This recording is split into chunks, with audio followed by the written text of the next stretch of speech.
Among them, 7-time Swedish champion Stig Blomqvist, the fastest four-wheel drive exponent in the world. The Audi Quattro, since it last unleashed its turbocharged 5 cylinders on Irish soil, has undergone considerable tarmac development and annihilated by 21 seconds by the Swede Stig Blomqvist in the Audi Quattro.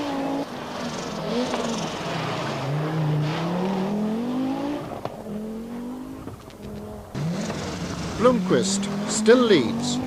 High hopes. The Audi Quattro has never before won a tarmac-only event. The speeds over the country lanes heading south towards Newry were unbelievable. Stig Blomqvist goes into an immediate lead. Jimmy McRae and Antrim Moors north of Belfast. Blomqvist is on full song and regains the lead. Stage 16 in the Sperrin Mountains of Londonderry was a dramatic one for many. First, Stig struggles through, proving just how quick four-wheel drive can be. Stig powers his Audi round a Belfast industrial estate to press home his win. Fisher, a delighted second. Brooks has done all he can and finished third, keeping him in the championship. Just. Car entry. While Michelle Mouton and her Audi Quattro are destined for another disastrous Monte Carlo rally. Blomqvist's lead is a scant 10 seconds over a charging Guy Freckelin. Still fighting hard, but now overtaken by Ruhl and Alain, Stig Blomqvist clings grimly onto third place. And even up here, high in the Alps, there's still no snow. Four-wheel drive and 340 turbocharged horsepower are just not enough. It's Audi sadness, Lancia joy.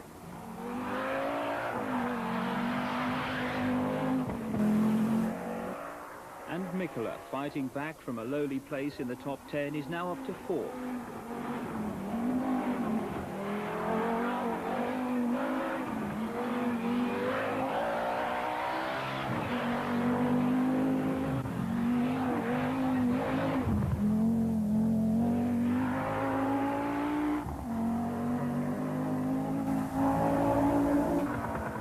Blomqvist's car is still the leading Audi, and he's now pressurizing Toivonen to some effect as the cars turn south for Monte Carlo at the end of the second section.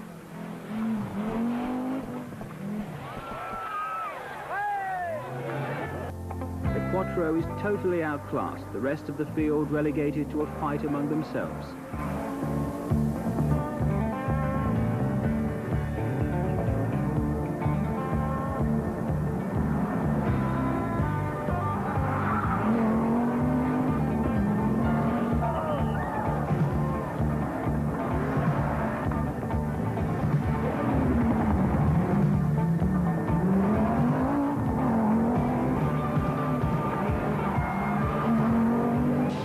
Mikkola, winner of countless world-class rallies, is looking to give the Quattro its first British victory.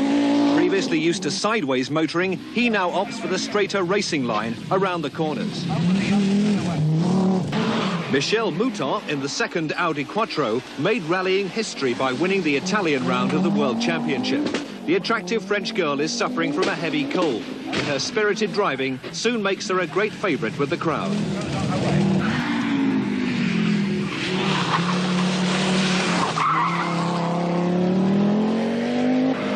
To prove the point, Michelle is faster even than Mikkola here at Burwarton. It's an inspired performance. By Sutton Park, Mikkola's Quattro has taken the lead. Mikkola, there's no waiting. Only first is good enough. On the run back to Chester, Mikkola's pulled out a 6-minute lead over Vatanen. Now with a fantastic lead of 11 minutes, Mikkola sets off on the second leg of the rally, starting with spectator stages and round the Great Orme Headland is the first stage on the final run back to Chester. Mikkola with a 10-minute lead isn't taking any chances. Through the final forest stages of Clochainog, Mikkola has his third Lombard RAC rally win firmly in his sights.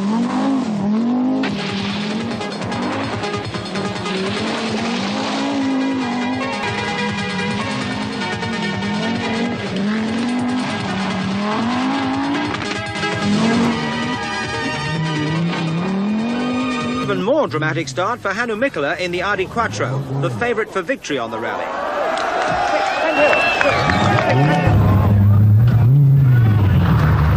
More serious problems though for Mikkola. On the same bend he suffered steering failure, a repeat of the problem which put him out of the World Championship Acropolis Rally in Greece the week before.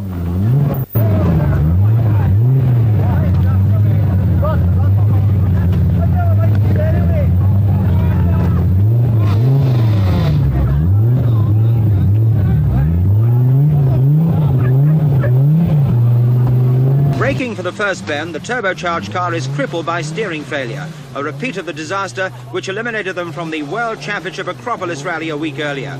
As marshals help Mikkola to steer off the road onto the grass verge, co-driver Arnie Hertz gets out to inspect the damage.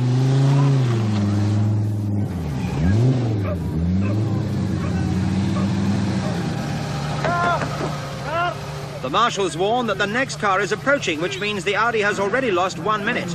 And that car is Jimmy McRae's Opel Ascona 400, on his way to making fastest time on the stage. As Hertz looks for the fault, Mikkola, aware that for him victory is ticking away, inspects the damage for himself.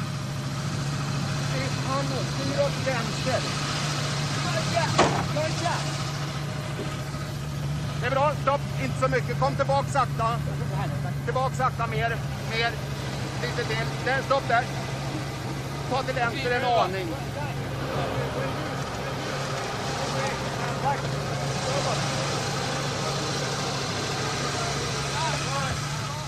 Another minute has passed, and Stig Blomqvist's Talbot Sunbeam Lotus arrives on the scene to be slowed by the marshals.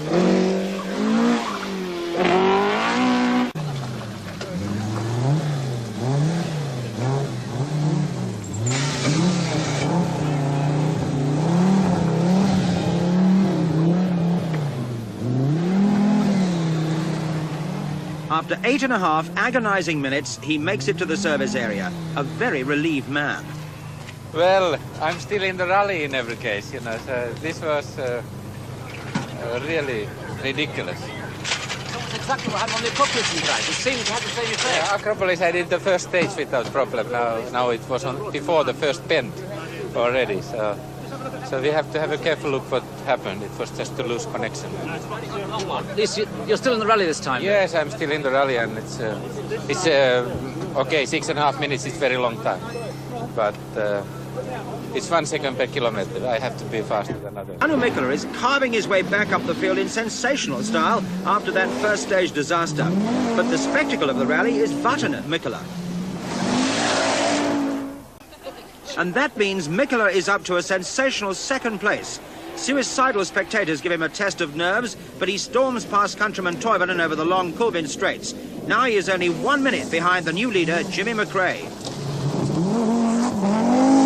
But Mikkola's superior power and traction with a turbocharged four-wheel drive Audi is too much, and although McRae has settled for second, Mikkola cannot afford to let up over the final special stages to the north of Glasgow. Mikkola is surprisingly off the pace. In contrast, Mikkola is having a dreadful outing in the Quattro with engine and transmission problems.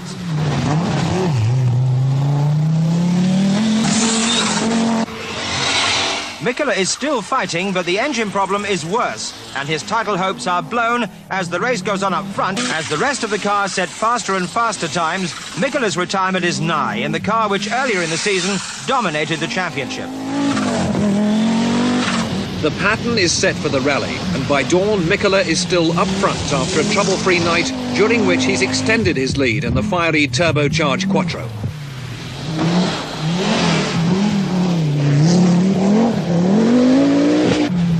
Life might be relatively easy for the Quattro driver. Mid-morning Saturday, and Hannu Mikkola and Arnie Hertz look like they're going for the shopping. The experienced Finn has never pushed the car to its limits because, while the opposition scrabble for grip on the muddy surfaces, the four-wheel drive Quattro appears to be running on rails. Dolby Forest, the Audi still leads. Though Mikkola is out of reach, and the Audi has been proved master of all conditions. The four-wheel drive Quattro is all-conquering with a 3-minute lead over the battle behind.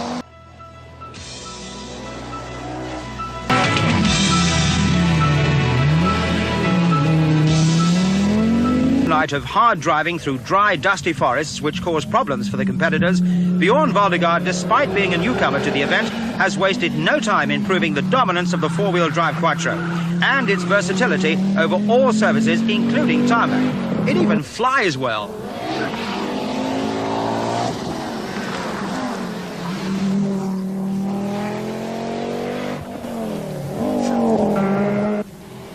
From the fast tarmac, the action moves back into the forests of mid-Wales. Still, Valdegaard powers the turbocharged Quattro through the dusty gravel stages to maintain his lead, gaining confidence of the car and kicking up the dust.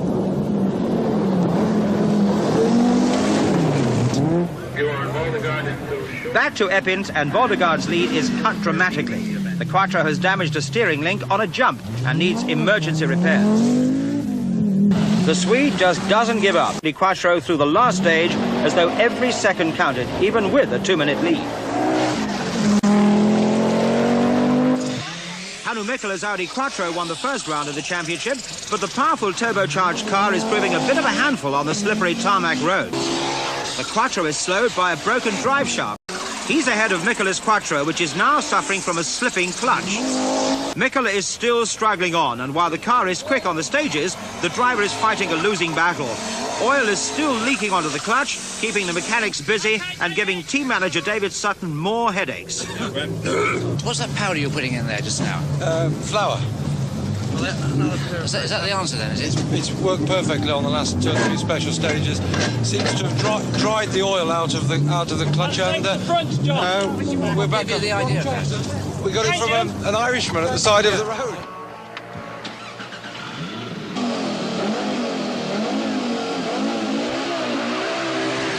Med sport till England och RAC-rallyt, finaltävlingen i 1983 års VM-rallyserie. Som sig bör startade nykorade världsmästaren Hannu Mikkola först. Inte bara vid starten utan också. Som faktiskt uppgick till 2 miljoner åskådare med både resultat och kunniga speakers. Bland de varvande parksträckorna finns helt klart vad vi kallar riktiga sträckor. Sträckorna uppe i Pickering och Lake District är inte bara tuffa och hårda. Underlaget är också sånt att startnumren kan ha stor. England formligen dräller av så kallade safariparker. Dit RAC-arrangörerna med glädje förlägger sina specialsträckor. Inte minst för det faktum att man där kan serva sin. Stig Blomqvist var symboliskt nog 2 ut i spåret av Adu-teamet. Vilka kanske gjorde allt för spänningen genom att låta Stig köra första sträckan med en blöddrande bil. Varvet på den här första sträckan på RAC, så lät din bil gräslig. Vad var det då? Ja, det var fel på insprutningen. Han gick bara på 4 cylindrar. Men du tappar 5 sekunder, de har du kört in nu? Ja, det fattas 2 då.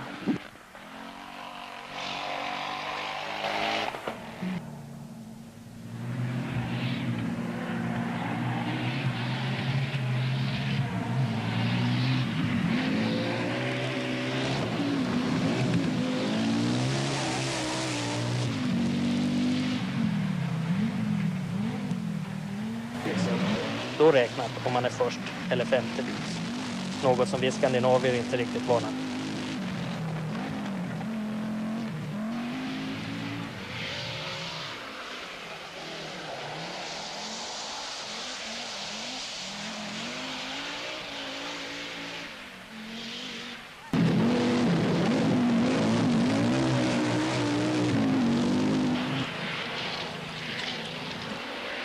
Den avslutande delen av 1983 års RAC-rally gick i de walesiska skogarna där sträckorna påminner mycket om våra svenska vägar.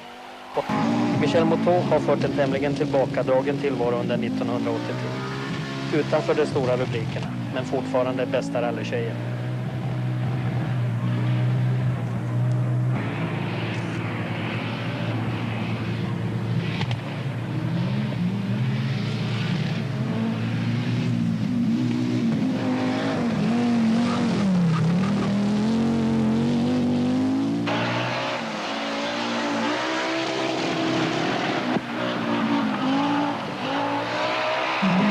Han denna gång kunnat triumfera i sitt lands egen VM-tävling.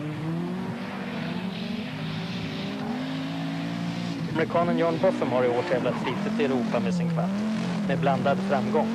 I RAC hade han otur att rulla på en av Pickering-sträckorna.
Finnen Jukko Saarinen får ursäkta, men han bevisade i alla fall att en Quattro måste ha en duktig chaufför för att vara en vinnarbil.